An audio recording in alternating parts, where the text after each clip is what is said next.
देखिए 2016 में जब क्रांति मानी गई थी उस वक्त भी केजरीवाल जी ने कहा था कि ये दुनिया का सबसे बड़ा भ्रष्टाचार है। तब भाजपाइयों ने क्या कहा? हमारे देश के चौथी पास राजा ने कहा कि 2000 की नोट आने से भ्रष्टाचार खत्म हो जाएगा मित्रों। अब वही चौथी पास राजा कह रहा है 2000 की नोट खत्म करने से भ्रष्टाचार खत्म हो जाएगा मित्रों। ऐसे अनपढ़ आदमी को अगर देश का प्रधानमंत्री बनाओगे तो दिन रात कोई भी आके कुछ भी समझा के फैसला लेके चला जाएगा। ये क्या मजाक बना रखा है आपने?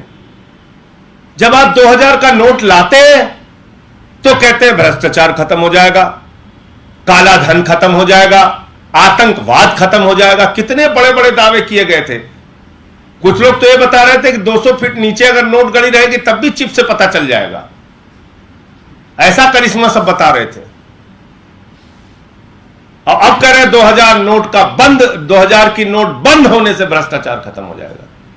इस देश की जनता को मूर्ख समझ रखा है क्या भाई? इंटायर पॉलिटिकल साइंस की तुम्हारी डिग्री हो सकती है, उस डिग्री का पता ना चले यह भी हो सकता है, लेकिन देश का बेड़ा गर्क मत करो। देश को ऐसी मुसीबत में मत डालो। अब होगा क्या? मोदी जी कह रहे हैं मित्रों, जितना घर में 2-2 हजार का नोट रखे हो सब हमारे बैंक में जमा कर दीजिए। हमारा मित्र जो है अडानी, वो लाखों करोड़ के घाटे में चल रहा है, उसको बैंक से उठा के कर्जा देना है। यही है और क्या है? मित्रों, जितना 2000 का नोट रखे हो किसान भाइयों, माताओं, बहनों, बुजुर्गों, नौजवान साथियों, सब 2-2 हजार का नोट बैंक खाली कर दिया है अडानी ने, वहां पे जमा कर दीजिए। हम उठा के फिर 2-2 हजार का नोट उसको कर्जा में देना है। यही है और क्या मतलब है इसका? अडानी ने हिंदुस्तान का लाखों करोड़ रुपए बैंकों का चाट लिया है, खा लिया है, खत्म कर दिया है।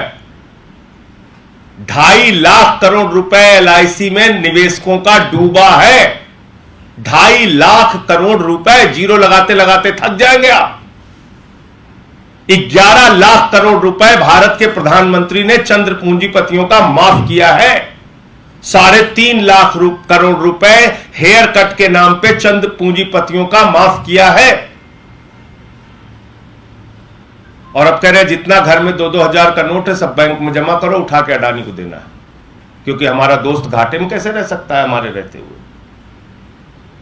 ये मकसद है और क्या है? तो ऐसा अनपढ़, मूर्ख, गैर पढ़ा लिखा आदमी अगर देश का प्रधानमंत्री होगा, कब क्या करेगा आपको पता नहीं चलेगा। एक बंदर के अस्तूरे की कहानी मैंने बचपन में सुनी थी। वो पहले राइट में अस्तूरा मारता है, फिर लेफ्ट में अस्तूरा मारता है, फिर सीधे अस्तूरा मार लेता है। तो बंदर के हाथ में अस्तूरे वाली कहानी है, सीधे मार लिया उन्होंने। इतने डरे हुए, इतने भयभीत हैं कि उनका एक ही मकसद है, कुछ भी हो जाए इस सरकार को चलने नहीं देना है। कुछ भी हो जाए, अरविंद केजरीवाल को दिल्ली की 2 करोड़ जनता के हितों में काम नहीं करने देना है। कुछ भी हो जाए, दिल्ली के बच्चों की पढ़ाई नहीं होनी चाहिए, मोहल्ला क्लिनिक नहीं बनना चाहिए, बुजुर्गों की तीर्थ यात्रा नहीं होनी चाहिए, बिजली फ्री नहीं मिलनी चाहिए, शिक्षा मुफ्त में नहीं मिलनी चाहिए, इलाज मुफ्त नहीं मिलना चाहिए, घर घर राशन नहीं पहुंचना चाहिए। कुछ भी हो जाए, इन सारे कामों को रोकना है। क्योंकि दिल्ली की जनता ने यह अपराध कैसे कर दिया कि अपने बेटे को 90% सीट देकर मुख्यमंत्री बना दिया। इसको रोकना है। और कैसे रोका जा रहा है? 8 साल की लंबी लड़ाई चलती है। माननीय सर्वोच्च न्यायालय की संविधान पीठ का फैसला आता है। 5 जजों का, सर्वोच्च न्यायालय के 5 न्यायाधीशों का फैसला आता है। और वो फैसला सर्वसम्मति से आता है। क्या कहा जाता है उस फैसले में? कि दिल्ली की चुनी हुई सरकार के पास अधिकारियों की ट्रांसफर और पोस्टिंग की जिम्मेदारी होगी, इसलिए कि दिल्ली के 2 करोड़ जनता के प्रति एक चुनी हुई सरकार की जवाबदेही है। यह फैसला आता है सुप्रीम कोर्ट का और उसके बाद 2 दिन भी नहीं बीतता, भारतीय जनता पार्टी की सरकार, नरेंद्र मोदी जी की सरकार माननीय सर्वोच्च न्यायालय के फैसले को, संविधान पीठ के फैसले को एक अध्यादेश से बदल देती है, एक ऑर्डिनेंस से बदल देती है। कहती नहीं मानते सुप्रीम कोर्ट, नहीं मानते संविधान पीठ, नहीं मानते इस देश का संविधान, नहीं मानते इस देश का कानून, और ऑर्डिनेंस लेके आते हैं एक काला अध्यादेश, एक तुगलकी अध्यादेश, एक ऐसा अध्यादेश जो माननीय सर्वोच्च न्यायालय के फैसले के खिलाफ है, जो भारत के संविधान के खिलाफ है। और ये सवाल सिर्फ अरविंद केजरीवाल जी का नहीं है, यह सवाल सिर्फ आम आदमी पार्टी का नहीं है, यह सवाल है भारत के महान लोकतंत्र का, यह सवाल है दुनिया के सबसे बड़े लोकतंत्र का, यह सवाल है बाबा साहब डॉक्टर भीमराव अंबेडकर के द्वारा लिखे गए संविधान का कि वो संविधान बचेगा या नहीं बचेगा। यह सवाल है देश की सर्वोच्च न्यायालय का कि उस न्यायालय की प्रतिष्ठा, उसके अधिकार और उसके आदेश बचेंगे या नहीं बचेंगे। यह तो आपातकाल की स्थिति है, जब न्यायालय का फैसला आप पलट दे रहे हैं। यह तो आपातकाल की स्थिति है कि जो आप चाह रहे कर रहे हैं। ऐसी तानाशाही, ऐसी बददिमागी, आप कल्पना कीजिए जब इस सर्वोच्च न्यायालय का फैसला आया, दिल्ली के मुख्यमंत्री ने कहा प्रधानमंत्री को एक पिता की भूमिका में होनी चाहिए, प्रधानमंत्री को एक अभिभावक की, एक पिता की भूमिका में होना चाहिए और सभी राज्य सरकारों को समान दृष्टि से देखते हुए उनके अधिकार देने चाहिए।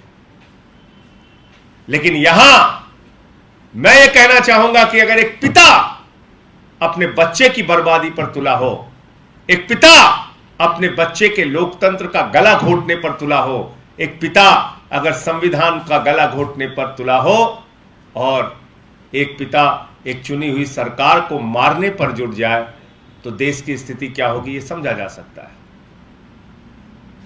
तो इसलिए यह जो फैसला आया है, यह सीधे तौर पे बताता है कि भारत के प्रधानमंत्री को न इस देश के लोकतंत्र में यकीन है, न इस देश के संघीय ढांचे में यकीन है।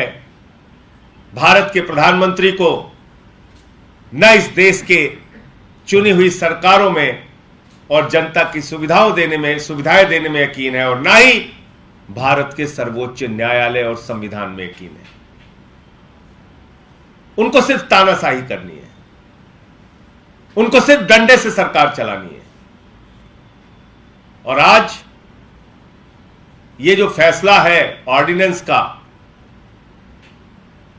मैं समझता हूं सर्वोच्च न्यायालय में तो जाएगा ही, और वहां पर माननीय सर्वोच्च न्यायालय इस तानाशाही पूर्ण फैसले का संज्ञान लेगा।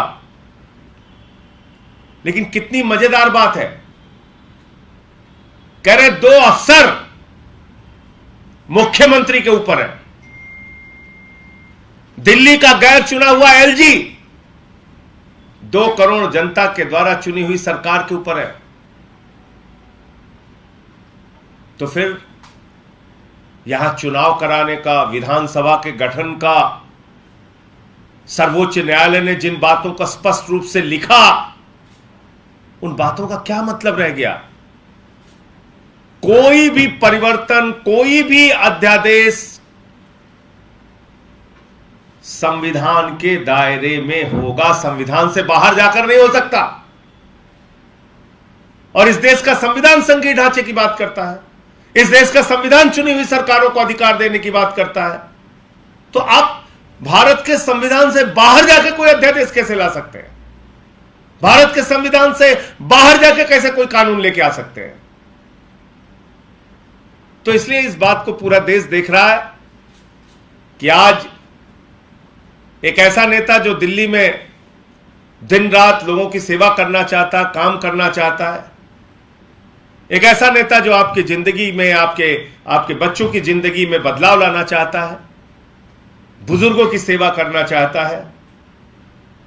आप सोचिए, एक संवेदनशीलता का उदाहरण कि एक मुख्यमंत्री ने एक वीडियो देखा जिसमें महिलाओं के लिए बस नहीं रोकी जा रही थी, उस कंडक्टर के खिलाफ 2 मिनट के अंदर कार्रवाई करते हैं। यही नहीं चाहते मोदी जी, चाहते हैं नहीं, वो महिलाएं तो परेशान रहनी ही चाहिए क्योंकि उन्होंने केजरीवाल को चुना है।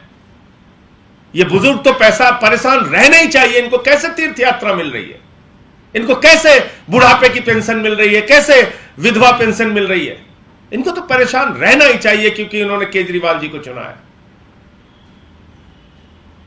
कैसे गरीब आदमी का बच्चा इतने अच्छे अच्छे स्कूल में पढ़ रहा है?